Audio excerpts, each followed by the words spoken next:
लक्ष्य हमारा हर किसान की आमदनी दुगनी, लक्ष्य हमारा हर किसान की आमदनी दुगनी। ऐसी नई नई तरकीबें अब हमको है चुननी। इस कार्यक्रम के प्रायोजक है कृषि एवं किसान कल्याण मंत्रालय, भारत सरकार। आकाशवाणी का FM गोल्ड चैनल 100.1 मेगाहर्ट्ज के साथ आप सभी जुड़े हुए हैं। कार्यक्रम किसान की बात में आप सभी का बहुत बहुत स्वागत है। आज मैं हूं आपके साथ आरती और मैं अश्वनी। जी हाँ, बिल्कुल आरती अश्वनी लेकर आए हैं आज एक बार फिर से किसान की बात कार्यक्रम, जिसमें हम आपको देंगे एक वो जानकारी जो पिछले काफी समय से हम आपको बता रहे हैं। अब आप कहेंगे जब पिछले काफी समय से अश्वनी हम इन्हें बता रहे अपने श्रोताओं को, तो आज नया क्या होगा? देखिए, जो योजनाएं हैं सरकार की या जो भी प्रोत्साहन के कार्यक्रम है वो चलते रहते, लेकिन उन कार्यक्रमों में क्या नया है, वो किस विकास तक पहुंचे, उनकी क्या प्रगति हुई है, किस तरह के नए अनुसंधान रहे हैं, तो ये सब वो बातें हैं जो कि आपके लिए जानना बेहद जरूरी है, क्योंकि योजनाएं तभी सफल होती हैं। हमने हमेशा कहा कि जब तक आपकी और हमारी उसमें नियमित रूप से भागीदारी रहती है, तभी उसमें कुछ ना कुछ हमें विजय प्राप्त होती है। जी बिल्कुल। देखिए, अगर शॉर्ट फॉर्म में कहा जाए तो आपको थोड़ा सा और उस मामले में अपडेट करने आए हैं जी। और अब बता दें आपको विषय जिसके बारे में हम कह रहे हैं कि हम आपको पिछले काफी समय से बता रहे हैं। देखिए, श्री अन्न वर्ष 2023 आप जानते ही हैं, मिलेट वर्ष, श्री अन्न वर्ष के रूप में मनाया जा रहा है। उसके बारे में हम लगातार अपने कार्यक्रम में आपसे बातें कर रहे हैं, लेकिन आज जो बातें होंगी वो थोड़ी सी इस दिशा की तरफ होंगी कि आखिर जब हम इतनी बातें कर रहे हैं इसकी, तो ये जो प्रोत्साहित कर रहे हैं हम मिलेट को, तो कहाँ तक पहुंचा ये प्रोत्साहन? हमारे आपके घर तक पहुंचा या कहाँ तक पहुंचा, या किसानों के खेतों में भी कहाँ तक पहुंचा? सरकार आखिर कितने प्रयास कर रही है, वो प्रयास कितने कारगर सिद्ध हो रहे हैं? आज इसी विषय पर बात करते हुए आज हम अपने एक्सपर्ट जो है हमारे विशेषज्ञ, उनसे बात करेंगे और जानेंगे इस बारे में। बिल्कुल। और किसान मित्रों, आज इस विषय पर जानकारी देने के लिए हमारे साथ स्टूडियो में मौजूद हैं डॉक्टर गिरीश कुमार झा। आप प्रधान वैज्ञानिक हैं, कृषि अर्थशास्त्र संभाग, भारतीय कृषि अनुसंधान संस्थान, पूसा, नई दिल्ली में।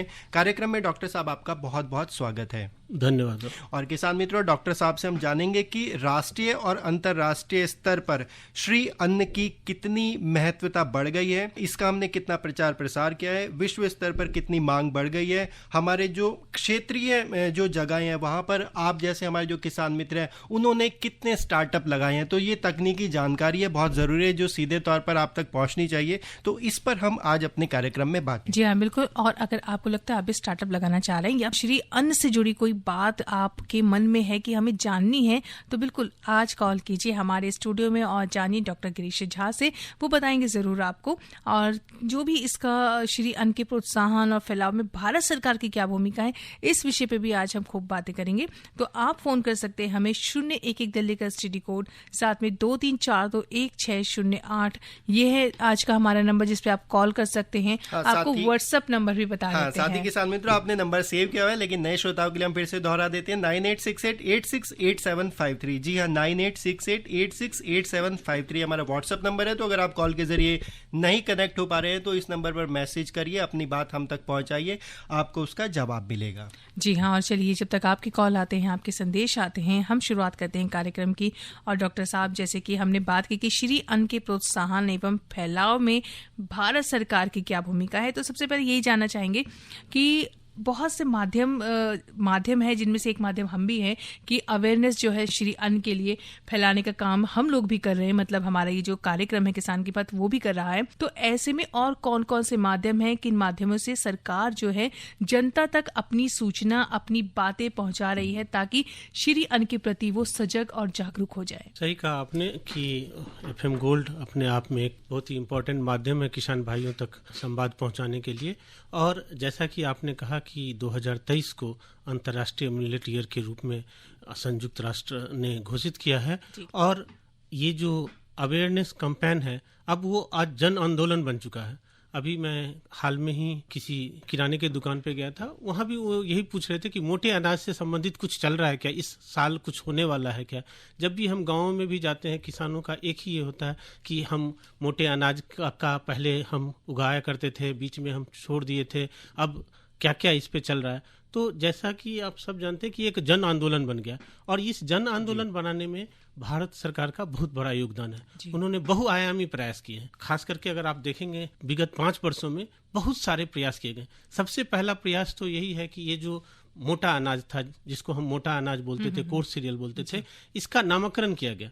इस बजट में आप देखेंगे तो जो है माननीय मंत्री महोदय ने जो इसका नाम श्री अन्ना से श्री अन्ना रखा, क्योंकि mother of all grain, divine. इसके साथ साथ अगर आप देखेंगे तो ये जो मोटे अनाज है, इसकी जो न्यूट्रिशनल वैल्यू, जो हम बोलते हैं कि पोषण मूल्य को ध्यान में रखते हुए अप्रैल 2018 में भारत सरकार ने इसे पोषक अनाज के रूप में अधिसूचित किया, नोटिफाई किया। इससे एक अवेयरनेस क्रिएट हुआ, क्योंकि देखिए जो हम किसी भी चीज के बारे में जब तक जानेंगे नहीं, उसका उपयोग नहीं करेंगे। अब अगर आप देखेंगे तो बच्चों को इस चीज का अंदाज होता जा रहा है कि ये एक अनाज जो हम बीच में भूल चुके थे, हरित क्रांति के मामले में हम गेहूं और धान के में चले गए थे, ये एक अनाज है जो बहुत चीजों का इलाज है। खास करके इस कोरोना के टाइम में लोगों को जब पौष्टिक आहार की खोज पड़ी, तब पता चला कि ये जो हमारे पास जो धरोहर है, उस धरोहर को हम भूल गए थे। इसीलिए आप ये इतना ही नहीं, अभी जब हम 2018 को सबसे पहले हमने नेशनल ईयर ऑफ मिलेट्स बनाया, फिर हमने भारत सरकार के ये अथक प्रयास से संयुक्त राष्ट्र ने 2023 को अंतर्राष्ट्रीय मिलेट ईयर बनाया। साथ ही इसी साल मार्च महीने में एक ग्लोबल मिलेट कॉन्फ्रेंस हुआ था। जब हम ग्लोबल मिलेट कॉन्फ्रेंस की बात करते हैं तो करीब 100 से अधिक देश के वहां पे प्रतिनिधि आए हुए थे। सारे स्टार्टअप अगर देखेंगे आए हुए थे, बहुत सारे स्टार्टअप की थी, और बहुत कंट्रियों के मंत्री वहां आए हुए थे जो विशेष पे बात कर रहे थे। तो अवेयरनेस कैंपेन जो सरकार का चला है, चाहे इंटरनेशनल मिलेट ईयर हो, चाहे ग्लोबल मिलेट कॉन्फ्रेंस हो, इस सब चीजों से यह जो श्री अन्न का जो आंदोलन है वो एक जन आंदोलन बन चुका है। जी, छोटे छोटे स्तर पे भी देखे ना अगर अश्वनी, तो ये जो आंदोलन कहें, इसकी नींव जो रखी जा रही है ताकि जन जन तक, और खास तौर पे जो कहा जाता है ना, घर से शुरुआत होती है। तो जो अब भारत सरकार है, तो जो सरकारी तंत्र है वो उनका घर है एक तरह से। तो सरकारी तंत्र कहें, हमारे आकाशवाणी में भी कहें, जगह जगह पे हमें दिख रहा है कि जो स्टॉल रूप में कहें या एक जगह कहें जहाँ पे श्री अन्न को जगह दी गई है, जहाँ से हम भी वहां से उसको खरीद सकते हैं और अपने घर पे ले जा सकते हैं। तो एक ये छोटे स्तर पे ही शुरुआत है, लेकिन हम भी जन जन में हैं तो हम तक भी पहुंचाने का एक अथक प्रयास था, और मुझे लगता है काफी हद तक सफल हो रहा है। हाँ, और देखिए आरती, कुछ दिनों पहले हम लोग इस बात पे चर्चा भी कर रहे थे कि जो छोटे शहर है वहां पर भी एक छोटे छोटे मेले, जो एफपीओ होती है ना, हमारे किसान मित्रों ने जो बनाई हुई है, तो उसके जरिए छोटे छोटे मेले का आयोजन करते हैं, और जो श्री अन्न के जो वहाँ पे उत्पाद है ना, उनका प्रचार प्रसार किया जाता है। और देखिए डॉक्टर साहब, आप, हम और हमारे किसान मित्र अब बहुत अच्छी तरह से समझ गए हैं कि इनकी महत्वता क्या है, पोषण से ये भरपूर है। तो अब हम आपसे ये जानना चाहेंगे कि अनुसंधान के क्षेत्र में, यानी कि जो श्री अन्न की नई किस्में, इनकी जो रिसर्च चल रही है, इसको बढ़ावा देने के लिए, तो इस संबंध में सरकार ने अभी तक क्या क्या इंतजाम किए हैं और वो कितने हद तक सफल हुए हैं? देखिए, इसमें सबसे पहले मैं रिसेंट बजट, जो यूनियन बजट, जो केंद्रीय बजट था 2023, उसका जिक्र करना चाहूंगा, जिसमें इस अन्न के लिए, अनुसंधान के लिए, इसको लोकप्रिय बनाने के लिए काफी प्रयास किया गया। जिसमें पहला प्रयास ये है कि जो इंडियन काउंसिल ऑफ एग्रीकल्चर जो है संस्थान का एक important institute, Indian institute of millet research हम बोलते हैं, भारतीय श्री अन्न अनुसंधान संस्थान जो हैदराबाद में है, उसको सेंटर ऑफ एक्सीलेंस बनाने का सपोर्ट दिया गया है, जिसके माध्यम से ये कहा गया है कि ये जो इंडिया जो है वो ग्लोबल हब हो जाए फॉर बेस्ट प्रैक्टिसेज के लिए, ऑल काइंड ऑफ रिसर्च के लिए जितनी भी तैयारियां हैं वो उस इंस्टीट्यूट को दिया गया। दूसरी बात ये है कि अगर आप देखेंगे तो हम जो नेशनल फूड सिक्योरिटी मिशन है, जो राष्ट्रीय खाद्य सुरक्षा मिशन है, उसके अंतर एक सब मिशन न्यूट्री सीरियल पे किया गया है, जिसके दौरान होता क्या है कि जो बेस्ट प्रैक्टिसेज है या उसको डिमोन्स्ट्रेशन के थ्रू, ट्रेनिंग के थ्रू फार्मर्स को, जिससे कि इस श्री अन्न के अंदर जो क्षेत्र हो, उत्पादन हो, उत्पादकता हो, इसकी बढ़ोतरी हो, ये सब सारे डिमोन्स्ट्रेशन। इसी कारण आप देखेंगे कि जो रिसेंट पास्ट में, विगत वर्षों में बहुत सारी हाई यील्डिंग वैरायटी, जो अच्छी प्रजाति आई है, इवन जो बायो फोर्टिफाइड क्रॉप, यहाँ इसमें ऑलरेडी जो हमने कहा कि माइक्रोन्यूट्रिएंट ज्यादा होता है, लेकिन उसमें भी थोड़ा सा आयरन का और जिंक का बायो फोर्टिफिकेशन किया गया है, और 8 से 10 वेराइटी जो है, जो बायो फोर्टिफाइड वेराइटीज रिलीज हुई हैं। आपने देखा होगा समय समय पे प्रधानमंत्री जो है उस वेराइटीज को किसानों को अवगत कराते हैं।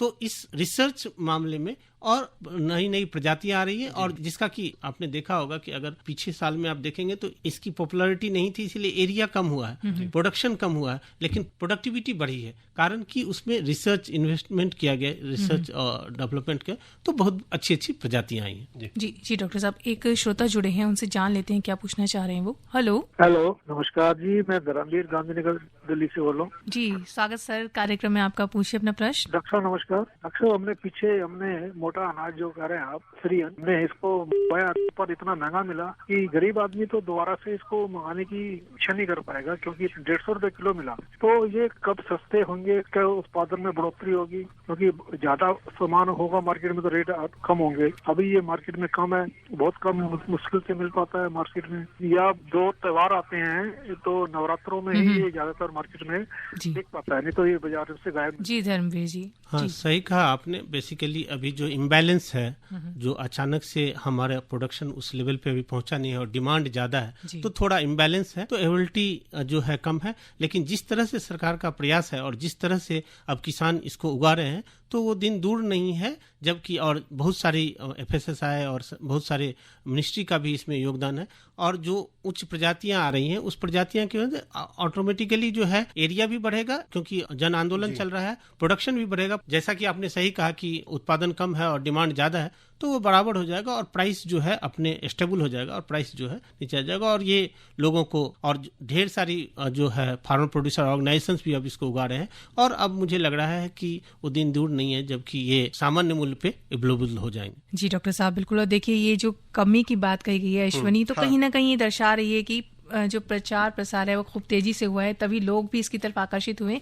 थोड़ा टाइम लग सकता है क्योंकि अचानक से मांग बढ़ी है, डिमांड बढ़ी है। अब इस तरफ को बस नेक्स्ट क्रॉप तक मुझे लगता है कि ये जरूर ये जो समस्या है इसका निदान हो जाएगा। हाँ, और देखिए किसी भी बदलाव में ना, जैसे आप बोल रही हैं आरती की, थोड़ा समय लगता है। और देखिए हमारी सरकार भी जो है 2018 से प्रयासरत है, और अब कहीं जाकर सब लोगों को इसका महत्व के बारे में पता लगा है कि जो श्री अन्न है वो कितना जरूरी है हमारे लिए, खासतौर पर जो रेवेन्यू मिलता है उसके लिए भी ये बहुत ही जरूरी है, और अच्छी जो मुनाफे वाली फसल हम इसे कह सकते हैं। जी, और डॉक्टर साहब एक हमें संदेश प्राप्त हुआ व्हाट्सएप के माध्यम से, ये है डॉक्टर योगेश। इन्होंने लिखा कि मिलेट्स के बारे में इन्होंने कई गांवों और सिटीज में पोषण अभियान के तहत इन्होंने हेल्थ की बातें की हैं, उनको समझाया, गांव में जाकर बातें की हैं। ये अपनी नॉलेज के लिए भी कुछ पूछना चाहते हैं कि क्या सरकार फार्मिंग को बढ़ाने के लिए कुछ इनिशिएटिव स्कीम्स जो हैं उनको चलाने का प्लान भी कर रही है? जैसे मैंने कहा कि जो नेशनल फूड सिक्योरिटी मिशन जो है, राष्ट्रीय खाद्य सुरक्षा मिशन, उसके अंदर भी एक सब मिशन चल रहा है न्यूट्रीसीरियल पे, और उस सब मिशन के अंदर में वो यही है बेसिकली कि किसानों के बीच जागरूकता लाए, इसके क्षेत्र बढ़ाया जाए, इसको FPO को सपोर्ट किया जाए। तो बहुत सारी इनिशिएटिव्स जो हम आज बात करेंगे, जिसमें डायरेक्टली और इनडायरेक्टली सारे लोगों को, बेसिकली खास करके जो कल्टीवेटर प्रोड्यूसर्स हैं, जो किसान हैं, जो उगा रहे हैं, या जो स्टार्टअप कर रहे हैं, जो उद्यमी लोग हैं, या जो एक्सपोर्टर हैं, जो ट्रेडर्स हैं, सबको किसी न किसी तरह से सहायता दी जा रही है। और उसी सहायता के तहत मैंने जैसे आपको बताया कि आप अनुदान हासिल कर सकते हैं। जैसे कि अभी मैं कहने जा रहा था कि इवन एग्रीकल्चर इंफ्रास्ट्रक्चर फंड्स जो है, जो आत्मनिर्भर भारत के तहत ये आया था, उसमें भी अगर आप लोन का इस्तेमाल करना चाहते हैं तो उसमें भी क्लियरली लिखा हुआ कि जो मिलेट के प्राइमरी प्रोसेसिंग के लिए आपको ये लोन इजीली मिल जाएगा। इवन और बहुत सारी स्कीम्स हैं जो हम आज बात करेंगे, जिस स्कीम्स में इस मिलेट्स को सपोर्ट किया जा रहा है। जी, एक इनका संदेश भी है, पहुंचाना चाहते हैं कि उन्हें अपने कार्यक्रम में शामिल कर लिया जाए। ये भी कह रहे हैं कि सरकार से एक कहना चाहते हैं कि अगर इसे डायरेक्ट राशन कार्ड होल्डर्स के लिए स्टेशन में वहां पे डिस्ट्रीब्यूशन के लिए भी अगर लाया जाए तो ये भी अच्छा रहेगा। तो डॉक्टर आने वाले समय में हो सकता है संदेश अच्छा है। और इनको देखिए, मैं आपको ये बताना चाहूंगा कि ऑलरेडी उड़ीसा में और बहुत सारे ऐसे स्टेट्स हैं जहां पे जो है PDS के थ्रू, जो आप कह रहे हैं कि धान गेहूं के अलावा ये भी दिया जाए, ऑलरेडी बहुत सारे स्टेट्स में दिया जा रहा है। और अगर आप देखेंगे तो केंद्र सरकार ने जो डिफरेंट राज्य सरकारों को यही कहा गया है, दोनों चीज, कि PDS में भी इसको बांटो, जो पहले मिड डे मील स्कीम होता था, जो आजकल के PM पोषण के नाम से है, उसमें भी बच्चों को दो, at least once in a week. तो ये सरकार कह रही है कि जिस जिस राज्यों में जहां भी इसका फूड हैबिट्स में ऑलरेडी ये है, इसको आप डिफरेंट स्कीम्स में, जो भी स्कीम्स है, चाहे वो बच्चों के लिए है, चाहे वोमेन के लिए है, या इससे उस स्कीम में बांटे। और PDS में बहुत सारे कुछ राज्यों में ऑलरेडी बांटा जा रहा है, जैसे कि मैंने आपको एग्जांपल दिया उड़ीसा में, तेलंगाना में, और इसके लिए रिक्वेस्ट भी किया जा रहा है कि आप इसको पीडीएस में जुड़ें। जी, तो ये बहुत अच्छी जानकारी दी आपने डॉक्टर साहब, और हम जो हमारे श्रोता थे उनको भी बहुत बधाई देंगे और सलाम करेंगे कि देखिए वो अपने स्तर पर गांव-गांव जाकर श्री अन्न के बारे में इतना प्रचार प्रसार कर रहे हैं और भारत सरकार की योजना है वो उनसे प्रेरित भी हुए हैं। तो आरती, यही ज़रूरत है कि इस तरह से कुछ और युवा साथी हमारे साथ आए, और हम उनको ये भी कहना चाहेंगे कि अगर वो गाँव-गाँव जा रहे हैं तो किस तरह की वहाँ पे वो कुछ चुनौतियाँ देखते हैं या किस तरह से सफलता देखते हैं, तो इसका अनुभव भी वो हमसे अगर साझा करेंगे तो मैं बहुत खुशी होगी। जी, और अश्विनी ये कहना चाहूंगी, जरूरी नहीं कि युवा साथी आए भाई, हम हर उम्र के लोगों का स्वागत करते हैं अपने कार्यक्रम में और इस मुहिम में भी कि वो हर तरह से जुड़े, और आपसे हम जुड़े रहेंगे। लेकिन अभी फिलहाल समय हो गया कि एक छोटा सा अंतराल ले लिया जाए, वापस आएंगे। आपकी बहुत सारे कॉल्स आ रहे हैं, सब हम जरूर शामिल करने की कोशिश करेंगे। अंतराल ले लेते हैं फिलहाल। प्रधानमंत्री किसान मान धन योजना, मिलेगा पेंशन का सहारा, कृषक ना होगा बेसहारा, जुड़ेगा खुशियों से नाता, कटेगा सुख से बुढ़ापा, सुरक्षित होगा अन्नदाता, सुरक्षित होगा अन्नदाता। प्रधानमंत्री किसान मान धन योजना से लघु सीमांत किसानों का भविष्य होगा सुरक्षित और 60 वर्ष की आयु से 3,000 रूपए मासिक पेंशन होगी सुनिश्चित। 55 रूपए से 200 रूपए की मासिक किश्त देकर प्रवेश कर सकते हैं। 18 से 40 वर्ष तक के किसान इस अंशदायक योजना में सरकार देगी बराबर का योगदान। सभी किसान भाई बहन इस योजना के लाभ के लिए जन सेवा केंद्र में जाएं और अपना निःशुल्क नामांकन कराएं। प्रधानमंत्री किसान मान धन योजना, अन्नदाता के परिश्रम को संबल, पेंशन से सुरक्षित उनका कर। कृषि एवं किसान कल्याण मंत्रालय, भारत सरकार द्वारा जनहित में जारी। किसान मित्रों, एक बार फिर से आपका स्वागत है और आज का हमारा विषय है श्री अन्न व अन्य फसलों के प्रचार प्रसार में सरकार की भूमिका। जी हाँ, और खूब जोर शोर से आप इस में बहुत शिरकत कर रहे हैं और अपने प्रश्न भी पूछ रहे हैं, संदेशों के माध्यम से भी, साथ ही कॉल के माध्यम से भी। डॉक्टर गिरीश जहाँ हमारे साथ जुड़े हुए हैं। जी डॉक्टर साहब, और आगे बढ़ते हैं। डॉक्टर साहब, जब बात श्री अन्न की होती है तो अन्न की खेती अभी कई डिमांड तो भारत में बढ़ी है, लेकिन इसके अलावा भी पहले से भी एक्सपोर्ट पर ध्यान दिया गया है, तो इस पर आप क्या कहना चाहेंगे? देखिए, जब भी हम वेलफेयर ऑफ द फार्मर्स की बात करते हैं, किसान कल्याण की बात करते हैं, तो एक अच्छा प्राइस मिलना चाहिए, अच्छा, और वो प्राइस तभी होगा जब हमारा डोमेस्टिक डिमांड भी बढ़ेगा और इंटरनेशनल डिमांड भी बढ़ेगा। तो इसीलिए एक्सपोर्ट जो है किसी भी कमोडिटी को करना, क्योंकि आप जानते हैं कि इंडिया जो है श्री अन्न का लार्जेस्ट प्रोड्यूसर है मोटे अनाज का, और एक्सपोर्ट में भी हमारा एक स्थान है। तो इसको बढ़ाने के लिए अगर आप देखेंगे तो जो ministry of commerce and industry होता है, वो उसका कृषि से संबंधित एग्रीकल्चर और प्रोसेस्ड फूड के एक्सपोर्ट के लिए एपीडा है, agriculture and processed products export development authority है। इसमें एक एक्शन प्लान उन्होंने बनाया है कि किस तरह से एक्सपोर्ट को बढ़ाया जाए। जैसे कि मैं देख रहा था उनके साइट पे, जो 30 इंपॉर्टेंट कंट्रीज है जहाँ की हम एक्सपोर्ट करते हैं, उनके लिए कंट्री स्पेसिफिक उन्होंने ई कैटलॉग बनाया हुआ, और ई कैटलॉग बनाने के बाद उस ई कैटलॉग के में जाएंगे तो उनमें अपने मोटे अनाज के बारे में भी उन्होंने बताया है कि क्या क्या है। उन्होंने उसमें ये भी बताया कि क्या क्या ready to eat, ready to cook, ये सब प्रोडक्ट अवेलेबल है, कौन कौन से एफपीओ काम कर रहे हैं, कौन कौन से स्टार्टअप काम कर रहे हैं, हमारी वहाँ एम्बेसी में कौन कौन से लगे। तो ढेर सारी जो है इंफॉर्मेशन उसमें दिया हुआ है। इसके अलावा जो है किसानों को, ट्रेडर्स को, एक्सपोर्टर्स को उन्होंने प्रोत्साहित किया है कि वो डिफरेंट जो इंटरनेशनल ट्रेड एक्सपो है या बायर सेलर मीट्स हैं, उसको वो अटेंड करें, उसमें वो हेल्प करते हैं, फैसिलिटेट करते हैं, डिफरेंट कंट्रीज में जाके ट्रेड एक्सपो देखें, जिससे कि लोगों को इसके बारे में पता चले और लोगों को ये भी पता चले कि कहाँ से ये मिलेगा। और इसीलिए आप देखेंगे कि विगत वर्षों में एक्सपोर्ट जो है ईयरली इंक्रीज करता जा रहा है, जो एक्सपोर्ट। और अभी देयर इज ऑफकोर्स एक लॉन्ग वे है, बहुत लंबी रास्ता है इसको बढ़ने के, हम जितना बढ़ाएंगे उतना अच्छा होगा। तो एक्सपोर्ट प्रमोशन के लिए जो एपीडा है, जो एक्सपोर्ट डेवलपमेंट अथॉरिटी है, वो काफी प्रयास कर रही है, और इसको प्रोपोगेट करने के लिए हमारे जो डिफरेंट कंट्रीज में जो एम्बेसी है, उनके लोग भी लगे हुए हैं। और इवन आपने देखा होगा कि माननीय प्रधानमंत्री ने कॉर्पोरेट सेक्टर को भी बोला कि आइए और इसकी ब्रांडिंग करिए, क्योंकि ये एक ऐसा वो है कि जब हम इसको अच्छी तरह से, आपने देखा होगा आजकल जब भी आप इंटरनेशनल फ्लाइट में, इवन मैं स्पाइस जेट में जो रागी का वो चिप्स बांट रहे थे। तो बहुत सारी चीजें अगर आप देखते होंगे, अगर आप जाएंगे अगल बगल, बहुत सारी प्रयास की गई हैं जो कि इसका डिमांड बढ़े। जी जी, देखिए अश्विनी, यहाँ पे ये भी कहना चाहती हूँ कि डॉक्टर साहब तो बता ही रहे हैं कि किस तरह से प्रयास किए जा रहे हैं। हमारे लिसनर्स हैं वो भी बता रहे हैं हमें कि किस तरह से वो भी प्रयास कर रहे हैं इस तरह से जुड़ने का। एक अभी हमें डॉक्टर योगेश का मैसेज मिला था।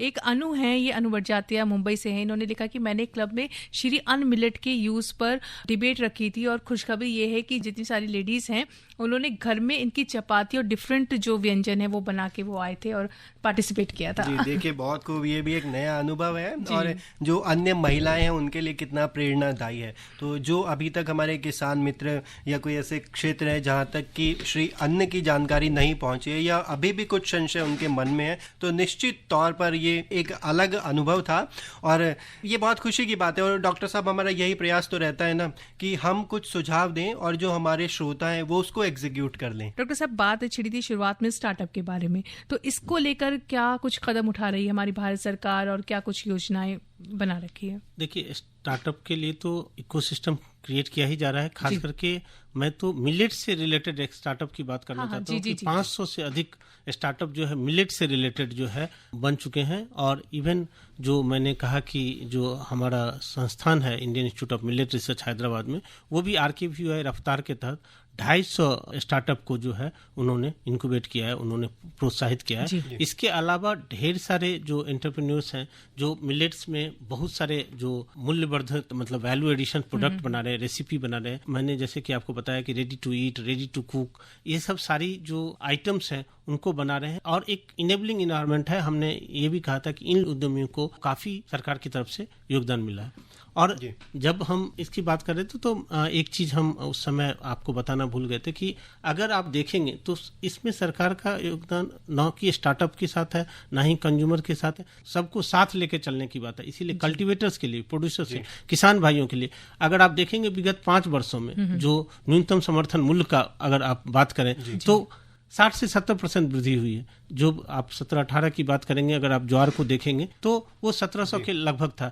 जो कि आज जो है 3000 के लगभग है। अगर आप उसी तरह से बात करेंगे बाजरा का तो वो 1400 के लगभग था, वो जो कि आज 2350 के लगभग है। तो इस तरह से जो बढ़ोतरी हुई, जो 60 से 70% की बढ़ोतरी हुई है, इसका मेन कारण यही है कि जो आप अच्छी से अच्छी किस्में, अच्छी से अच्छी बेस्ट प्रैक्टिसेज फॉलो करें और आप इसकी पैदावार को बढ़ा सकते हैं। और डॉक्टर साहब, जल्दी से हम आपसे जानना चाहेंगे, जिस तरह से आरती पूछ रही थी कि श्री अन्न का स्टार्टअप तो है, इसके अलावा अगर हम खाद्य तेलों की बात करें तो इनके स्टार्टअप के लिए भी क्या सरकार ने कुछ योजनाएं चलाई हुई हैं? जहां तक बात है खाद्य तेल जो है, हम आपको बता दें अश्विनी जी की जो हम जितना खाद्य तेल कंज्यूम करते हैं यहाँ पे, उसका करीब 50-60% जो है हम आयात करते हैं। और वो आयात में हम मोस्टली जो है पाम ऑयल आयात करते हैं, सोयाबीन ऑयल आयात करते हैं। ये सब सारी चीजें, इस पे डिफरेंट टाइप जो आप आजकल देख रहे हैं कि डिफरेंट तरह के तेल्स और ये उस तरह के जो ओवरऑल इकोसिस्टम जो है स्टार्टअप के लिए इनेबलिंग एनवायरनमेंट क्रिएट किया गया है। तो डॉक्टर साहब, श्री अन्न पर लौट आते तो आप हमारे किसान मित्रों को क्या कहना चाहेंगे कि जो श्री अन्न का जो अभी विकास है या जो प्रोत्साहन है वो किस हद तक बढ़ गया है और क्या संदेश देना चाहेंगे आप?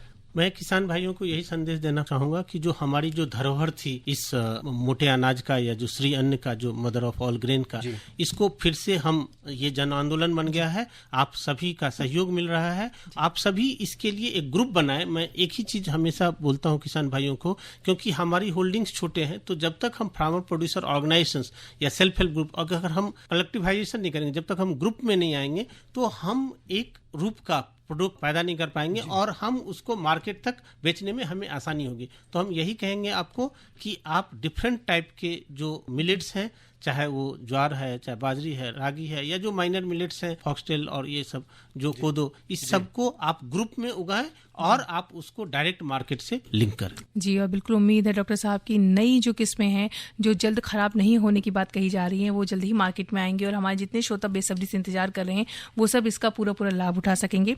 फिलहाल आज के इस कार्यक्रम में इतनी सारी बातें आपने हम सबसे साझा की, इसके लिए बहुत बहुत धन्यवाद आपका। और फिलहाल अश्विनी, आज के इस कार्यक्रम को यहीं पर समाप्त करने का समय हो चला है। तो फिलहाल मैं आरती और मैं अश्विनी आपसे लेते हैं विदा। नमस्कार। इस कार्यक्रम के प्रायोजक थे कृषि एवं किसान कल्याण मंत्रालय, भारत सरकार।